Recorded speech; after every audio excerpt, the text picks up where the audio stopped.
സ്ട്രീമിങ്ങും ഗെയിമിങ്ങും എല്ലാം parallel world ആണോ, അതോ അതൊന്നും അറിയാത്തവരാണോ പാരലൽ വേൾഡിൽ? സോഷ്യൽ മീഡിയയിൽ വലിയ ചർച്ചയാവുകയാണ് സ്ട്രീമിങ്ങും ഗെയിമിങ്ങും അതിൻ്റെ വരുമാന സാധ്യതകളുമെല്ലാം. യൂട്യൂബറും സ്ട്രീമറുമായ തൊപ്പി എന്ന് വിളിക്കപ്പെടുന്ന മുഹമ്മദ് നിഹാലിൻ്റെ ദിവസ വരുമാനത്തിലെ ചെറിയൊരു കണക്ക് പുറത്തു വന്നതോടെയാണ് സോഷ്യൽ മീഡിയ ഈ ചർച്ചയിലേക്ക് കടന്നത്. ഓഗസ്റ്റ് 1 സ്ട്രീമിങ്ങിൽ സൂപ്പർ ചാറ്റിൽ നിന്ന് മാത്രം തൊപ്പിക്ക് കിട്ടിയ വരുമാന കണക്കാണ് ചർച്ചകൾക്ക് ചൂടുപിടിപ്പിച്ചത്. ശരിക്കും ആരാണ് പാരലൽ വേൾഡിൽ? RDX റാം.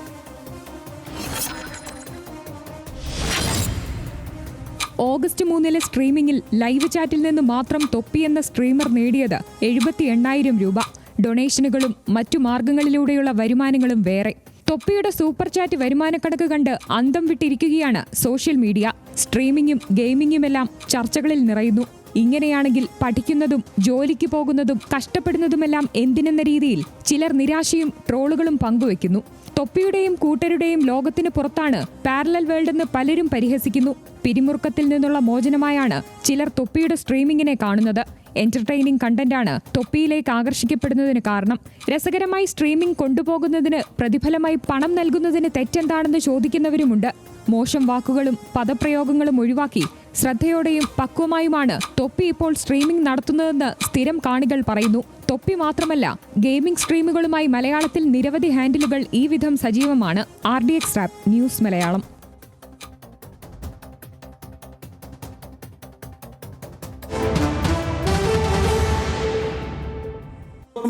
ഗെയിമറുമാണ് തൊപ്പി എന്നറിയപ്പെടുന്ന മുഹമ്മദ് നിഹാൽ. MRC തൊപ്പി എന്ന യൂട്യൂബ് ചാനലും വിവിധ പ്ലാറ്റ്ഫോമുകളും വഴിയാണ് ലൈവ് സ്ട്രീമിംഗ് പ്ലാറ്റ്ഫോമായ റൂട്ടറിലും കിക്കിലും തൊപ്പിയുടെ സ്ട്രീമിംഗ് ലഭ്യമാകും. MRC മാനേജ്മെൻറ്റിന് കീഴിൽ ടീമായാണ് സ്ട്രീമിംഗിൽ പ്രത്യക്ഷപ്പെടുന്നത്. ഗെയിമിങ്ങും ചിറ്റ്ചാറ്റും എല്ലാം സ്ട്രീമുകളിൽ കാണാനാകും. GTA പോലുള്ള വീഡിയോ ഗെയിമുകളാണ് സ്ട്രീം ചെയ്യുന്നത്. പ്രേക്ഷകരുടെ കമൻറ്റുകൾക്ക് തത്സമയം മറുപടി നൽകും, നേരിട്ട് സംസാരിക്കും, പ്രേക്ഷകരുമായി സംവദിക്കാൻ ലൈവ് പോളുകൾ വയ്ക്കും. ചാറ്റുകളിൽ ആളുകൾ ആവശ്യപ്പെടുന്ന കാര്യങ്ങൾ സ്ട്രീമിൽ ലൈവായി ചെയ്യും. ലൈവിൽ ചെയ്യുന്ന കാര്യങ്ങളെ വ്യൂവേഴ്സ് എതിർത്താൽ പോൾ നടത്തി പണിഷ്മെൻറ്റ് നൽകും. സ്ട്രീമിങ്ങിൽ ഗസ്റ്റുകളെ കൊണ്ടുവരും, അവരുടെ പരിപാടികൾ അവതരിപ്പിക്കും. വിവിധ ആപ്പുകൾ വഴി ആളുകളെ വീഡിയോ കോളിൽ കണക്ട് ചെയ്യും, സംസാരിക്കും.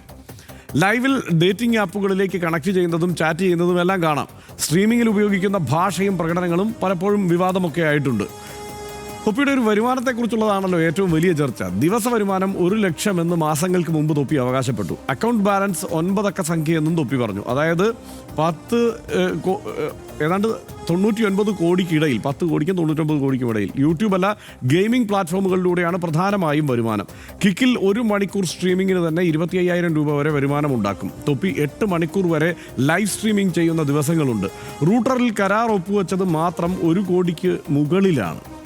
ഇതിൻ്റെ ഡൊണേഷൻ കൂടിയുണ്ട്. അതെങ്ങനെയാണെന്ന് നോക്കാം. ലൈവ് സ്ട്രീമർമാർക്ക് പ്രേക്ഷകർ നൽകുന്ന പണമാണ് ഡൊണേഷൻ. സ്ട്രീമർമാർ അവരുടെ പേജിൽ ഓൺലൈൻ ഡൊണേഷൻ ലിങ്ക് നൽകും. ഈ ലിങ്ക് വഴി പ്രേക്ഷകർ അവർക്ക് ഇഷ്ടമുള്ള തുക സ്ട്രീമർക്ക് നൽകും. ഡൊണേഷൻ പ്ലാറ്റ്ഫോം, സർവീസ് തുക ഇതൊക്കെ കഴിഞ്ഞാൽ ബാക്കിയെല്ലാം സ്ട്രീമർക്കാണ്.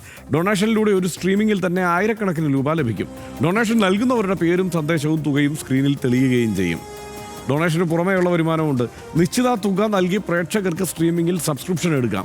സ്ട്രീമിങ്ങിന് മുമ്പോ ഇടയിലോ അവസാനമോ വരുന്ന പരസ്യങ്ങൾ, പണമടയ്ക്കുന്നവരുടെ കമൻറ്റുകൾ, ഹൈലൈറ്റ് ചെയ്യുന്ന സൂപ്പർ ചാറ്റ്, സ്ട്രീമിങ്ങിൽ പ്രൊമോഷനായി ഉപയോഗിക്കുന്ന ബ്രാൻഡുകളിൽ നിന്നുള്ള വരുമാനം, സ്ട്രീമർ പങ്കുവയ്ക്കുന്ന ഉൽപ്പന്നങ്ങളുടെ ലിങ്ക് വഴിയുള്ള അഫിലിയേറ്റ് വരുമാനം, കൊളാബുകളും ഉദ്ഘാടനങ്ങളും വഴി ഉണ്ടാക്കുന്ന ലക്ഷ്യങ്ങൾ, ഇതൊക്കെ വേറെയാണ്. ഇത്രയും പണമാണോ എന്നാണ് ആളുകൾ ഇങ്ങനെ അന്തം വിടുന്നത്. ഓഗസ്റ്റ് 3 സ്ട്രീമിങ്ങിൽ സൂപ്പർ ചാറ്റിൽ നിന്ന് മാത്രം തൊപ്പി നേടിയത് 78,000 രൂപയാണ്. ഒറ്റ ദിവസം, ഏതാനും മണിക്കൂറിൽ. പലരും സൂപ്പർ ചാറ്റിലൂടെ നൽകുന്നത് ഡോളർ ഡിനോമിനേഷനുകളിലാണ് എന്നതുകൂടിയുണ്ട്. തൊപ്പി വിവാദങ്ങളിൽ നിരന്തരം പെട്ടിട്ടുണ്ട്. ഒരു ഘട്ടത്തിലൊക്കെ പൊതുവേദിയിൽ അശ്ലീല പരാമർശം നടത്തിയ കേസിൽ 2023 ജൂണിൽ അറസ്റ്റിലായി. 2024 നവംബറിൽ തൊപ്പിയുടെ താമസ സ്ഥലത്ത് നിന്ന് ലഹരി മരുന്ന് കണ്ടെത്തി. ലഹരി ഇടപാടില്ലെന്നും സ്ട്രീമിങ്ങിലൂടെ ലീഗലായി തനിക്ക് ആവശ്യത്തിന് പണം ലഭിക്കാറുണ്ട് എന്നും തൊപ്പി പറഞ്ഞു. ഈ വർഷം ഏപ്രിലിൽ സ്വകാര്യ ബസ് ജീവനക്കാർക്ക് നേരെ തോക്കു ചൂണ്ടിയതിന് കസ്റ്റഡിയിലെടുത്ത് വിട്ടയച്ചു. MRC ടീം അംഗം മമ്മു ഒരു അഭിമുഖത്തിൽ നടത്തിയ സ്ത്രീവിരുദ്ധ പരാമർശങ്ങളും വിവാദമായി. കാഴ്ചക്കാരുടെ നിർദ്ദേശം സ്വീകരിച്ച് മമ്മുവിനെ സ്ട്രീമിങ്ങിൽ നിന്ന് മാറ്റി നിർത്തുകയും ചെയ്തു. ഈ ലോകത്ത് തൊപ്പി മാത്രമല്ല കേട്ടുള്ളത്. തൊപ്പിയാണ് ഇങ്ങനെ ചർച്ച ചെയ്യപ്പെടുന്നത് എന്നേ ഉള്ളൂ. Castro gaming, Eagle gaming, Sai Poppy തുടങ്ങി മലയാളത്തിൽ ഗെയിം സ്ട്രീമർമാർ നിരവധിയുണ്ട്. മറ്റ് എൻ്റർടൈൻമെൻറ്റ് സ്ട്രീമിങ്ങുമായി പ്ലാറ്റ്ഫോമുകളിൽ സജീവമാകുന്നവരുമുണ്ട്. വേഗത്തിലുള്ള വരുമാന സാധ്യതയാണ് മിക്കവരും സ്ട്രീമിങ്ങിലേക്ക് ആകർഷിക്കപ്പെടുന്നത്. സ്ട്രീമർമാരുടെ ആഡംബര ജീവിതത്തിൽ ആകർഷകരാകുന്ന കുട്ടികളാണ് ഫാൻസിൽ ഏറെയുമെന്നുള്ള ഒരു പ്രശ്നവുമുണ്ട്. ഇതിനകത്ത് സനീഷ് എന്താണെന്ന് വെച്ച് കഴിഞ്ഞാൽ, ഇത് ലോകമെമ്പാടുമുള്ള പരിപാടിയാണ്. വളരെ പ്രശസ്തരായ സ്ട്രീമർമാരുണ്ട്, നമ്മൾ അന്തം വിട്ടുപോകുന്ന വരുമാന കണക്ക് പറയാൻ കഴിയുന്ന സ്ട്രീമർമാരുണ്ട്. ഇപ്പോൾ കഴിഞ്ഞ ഇടയ്ക്ക് ഒക്കെ കണ്ടത് ശരാശരി മുൻനിരയിൽ നിൽക്കുന്ന സ്ട്രീമർമാർ ഒരു $1 മില്യൺ വരുമാനം ഉണ്ടാക്കുന്നവരാണ് മിക്കവാറും പേർ, മുൻനിരക്കാരെല്ലാം എന്നുള്ള നിലയ്ക്കൊക്കെയുള്ള വിവരങ്ങൾ പുറത്തു വന്നിരുന്നു. അപ്പോൾ ഇതിങ്ങനെ ഒരു സംവിധാനമുണ്ട്. ലോകം മാറുന്നതിനനുസരിച്ച് പുതിയ പുതിയ സംഗതികൾ വരുന്നു. അങ്ങനെ ഇതും ഒരു വരുമാന മാർഗമായി കാണുന്നു. പക്ഷേ എല്ലാവർക്കും പറ്റുന്ന പണിയല്ല ഇത് എന്നെല്ലാവർക്കും മനസ്സിലാകണം എന്നുള്ളതാണ് ഇതിനകത്ത് പ്രധാനപ്പെട്ട പ്രശ്നം. കാരണം ഇത് കൊള്ളാമല്ലോ, വരുമാനം ഉണ്ടാക്കാൻ ഇതാണ് മതി മാർഗം. അതുകൊണ്ട് ഇനിയിപ്പം ഞാൻ പഠിക്കേണ്ടെന്ന് തീരുമാനിച്ചു കഴിഞ്ഞാൽ എല്ലാവർക്കും ഈ തൊപ്പിയെ പോലെ വരുമാനം ഉണ്ടാക്കാൻ കഴിയില്ല. പിന്നെ രണ്ടാമത്തെ കാര്യം, ഈ ആദ്യഘട്ടത്തിലെല്ലാം വലിയ വിവാദമുണ്ടാക്കിയ പരാമർശങ്ങളും ഇടപെടലും ഒക്കെ ഈ തൊപ്പിയുടെ ഭാഗത്തു നിന്നുണ്ടായെങ്കിലും അതൊക്കെ ലോകമെമ്പാടും സ്ട്രീമർമാരുടെ ചില തന്ത്രം കൂടിയാണ്. ആ ശ്രദ്ധയിലേക്ക് വരാൻ വേണ്ടി ആദ്യഘട്ടത്തിൽ ഇവർ വലിയ പുകിലുകൾ ഒപ്പിക്കും, പിന്നെ കുറച്ച് നോർമലായിട്ട് പിന്നീട് പോവുകയും ചെയ്യും. ഏതാണ്ട് ആ മട്ടിൽ തന്നെയാണ് ഇപ്പോൾ തൊപ്പിയും പിടിച്ചിരിക്കുന്ന ഒരു റൂട്ട് എന്ന് തോന്നുന്നു. പക്ഷേ ഞെട്ടിക്കുന്ന വരുമാന കണക്കൊക്കെയാണ്. ഈ വഴിയിലേക്ക് കൂടുതൽ പിള്ളേർ പോകുമോ എന്നുള്ള ആശങ്കയും എനിക്കുണ്ട്. ഇതിനകത്ത് ഈ ആൻഡ്രൂ ടാറ്റയൊക്കെ ആണല്ലോ ഈ നിലക്ക് ലോകത്ത് വലിയ തോതിൽ അയാളുണ്ടാക്കിയ വളരെ പിന്തിരിപ്പനായിട്ടുള്ള രാഷ്ട്രീയ സംഗതികൾ ജനറേഷനെ മൊത്തത്തിൽ കുഴപ്പത്തിലാക്കുന്നു. ഇപ്പോൾ നമ്മൾ അഡോളസൻസ് എന്ന് പറയുന്ന നെറ്റ്ഫ്ലിക്സ് സീരീസ് വന്നപ്പോൾ അതിനകത്തുണ്ടായിരുന്ന ഈ സ്ത്രീവിരുദ്ധമായിട്ടുള്ള ആളുകളെ കൊല്ലാൻ പോലും പ്രേരിപ്പിക്കുന്ന ചെറിയ പിള്ളേരെ ഇങ്ങോട്ട് കുഴപ്പത്തിലാക്കുന്ന സംഗതികളുടെ രാഷ്ട്രീയ സംഗതികളുടെയൊക്കെ ഉപജ്ഞാതാവ് ആൻഡ്രൂ ടാറ്റയെ കൂടിയാണ് എന്ന സംഗതികൾ വന്നല്ലോ. അപ്പോൾ ആദ്യഘട്ടത്തിൽ ഈ തൊപ്പി വന്നപ്പോൾ ഏതോ ഒരു കുഴപ്പക്കാരൻ പയ്യൻ എന്ന് വിചാരിച്ചിരുന്ന ആളുകൾ ഇപ്പോൾ കണ്ണ് തള്ളിയിരിക്കുന്ന ഈ പൈസയുടെ സംഗതി കണ്ടിട്ടാണ്. പൈസ സമ്പാദിക്കുന്ന ഒരാളെ കണ്ടാൽ മലയാളി അപ്പം അന്തം വിട്ട് വളരെ ആരാധനയോടെ നോക്കും. ആ നോട്ടം ഇപ്പോൾ തൊപ്പിക്ക് കിട്ടുന്നുണ്ട്. പക്ഷേ നമ്മൾ നേരത്തെ പറഞ്ഞ പോലെ ആൻഡ്രൂ ടാറ്റയെ പോലെ ആ നിലക്ക് വളരെ വൾഗർ അല്ലെങ്കിൽ കുഴപ്പം പിടിച്ചൊരു രാഷ്ട്രീയത്തിലേക്കൊന്നും തൊപ്പി പോകുന്നില്ല എന്ന് നമ്മൾ കാണണം. ഇപ്പോൾ നമ്മളിപ്പോൾ ഈ മമ്മു ഒരു ഇൻ്റർവ്യൂവിൽ പോയിട്ട് ഓൺലൈൻ ഇൻ്റർവ്യൂവിൽ പോയിട്ട് കുളിസീൻ നോക്കുന്നതിനെ പറ്റിയിട്ടൊക്കെ എന്തോ വിചിത്രമായ പരാമർശങ്ങൾ നടത്തി. ഈ അവതാരം കൂടെ ചിരിക്കുന്നു. ഇത് കണ്ടപ്പോൾ അന്തം എന്താണ് ഈ നടക്കുന്നതെന്ന് നമുക്ക് തോന്നി. പക്ഷേ ആ കുട്ടിയെ ഈ മമ്മു എന്ന് പറയുന്ന ഇവരുടെ ടീം അംഗത്തെ പുറത്താക്കുന്ന വീഡിയോ ഈ മമ്മു പൊട്ടിക്കരഞ്ഞുകൊണ്ടിരിക്കുകയാണ്, എന്നെ പുറത്താക്കരുത് പ്ലീസ് പ്ലീസ് എന്ന് പറഞ്ഞു. അപ്പോൾ ഇവരോട് ചോദിക്കും എന്നാണ് തൊപ്പി പറയുന്നത്. അപ്പോൾ ആളുകൾ കാണുന്ന ആളുകൾ ഇല്ല, ഇയാൾക്കെതിരെയാണ് വോട്ട് ചെയ്യുന്നത്. അപ്പോൾ ആളെ പുറത്താക്കുകയാണ്.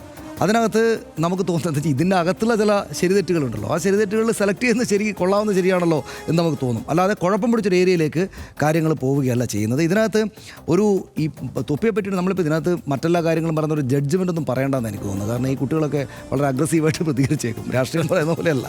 അപ്പോൾ ഒരു കാര്യം തൊപ്പിയെ പറ്റി പറയാനുള്ളത്, ഇയാളുടെ പണിയിൽ ഹർഷൻ നേരത്തെ പറഞ്ഞത് വളരെ സമർത്ഥനാണ്. അയാളുടെ ജോലി ചെയ്യാൻ വളരെ പെർഫെക്റ്റ് ആയിട്ടുള്ള ആളാണ്. എല്ലാവർക്കും തൊപ്പിയാകാൻ പറ്റില്ല എന്ന് ആളുകൾ മനസ്സിലാക്കണം. ഈ കുട്ടികളത് മനസ്സിലാക്കണം. തൊപ്പി പിന്നെ കോളേജിലും സ്കൂളിലൊന്നും പോകാതെ ഇത് സ്ട്രീമിംഗ് വഴി വലിയ പൈസ ഉണ്ടാക്കി. അതുകൊണ്ട് കോളേജിലും സ്കൂളിലും പോകേണ്ടതില്ല എന്നാരും തീരുമാനിക്കേണ്ട എന്നാണ് മനസ്സിലാക്കേണ്ടത്. ഇത്തരം കാര്യങ്ങൾ കാലാകാലങ്ങളിൽ പുതിയ പുതിയ സംഗതികൾ വരാറുണ്ട്. അതിനകത്തൊന്ന് വന്നിരിക്കുന്നു തൊപ്പി ആ നിലക്ക്.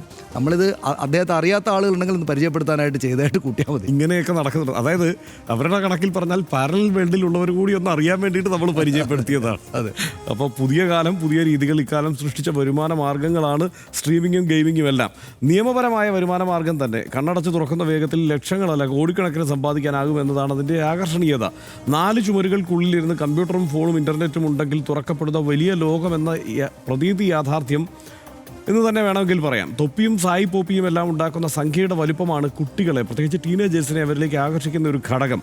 സ്ട്രീമിംഗ് ചെയ്യുന്നതും പണമുണ്ടാക്കുന്നതൊന്നും വലിയ തെറ്റാണ് എന്ന് തൽക്കാലം പറയാൻ കഴിയില്ല. നിയമവിരുദ്ധമൊന്നുമല്ലോ. കമ്മ്യൂണിറ്റി, ആർമി എന്ന് തുടങ്ങി പേരുകളിലൊക്കെ ഈ സംഘത്തിലേക്ക് വന്നു കൂടുന്നതിലേറെയും കുട്ടികളാണ്. ടീനേജർമാർ, ജൻ ആൽഫകളൊക്കെ. അവർക്ക് ലോകത്ത് നടക്കുന്ന മറ്റൊന്നിലും, അതായത് സമൂഹം, ജീവിതം, ബന്ധങ്ങൾ അങ്ങനെയൊന്നിലും താല്പര്യമില്ലാതെയൊക്കെ വന്നാൽ തൽക്കാലം നമ്മൾ ഭയക്കുകയും ചെയ്യണം. പഠിക്കുന്നതോ അറിവ് നേടുന്നതോ ഒന്നും വലിയ കാര്യമല്ലെന്നൊരു മനോഭാവം സ്ട്രീമർമാരെ ഫോളോ ചെയ്യുന്ന കുട്ടികൾക്ക് ഉണ്ടാവുന്നുണ്ട്. അതുകൊണ്ട് ആ ഒരു കരുതലുണ്ടാവണം. എല്ലാവർക്കും തൊപ്പിയോ ഒന്നും ആകാൻ പറ്റില്ല എന്നുള്ളത് കരുതണം.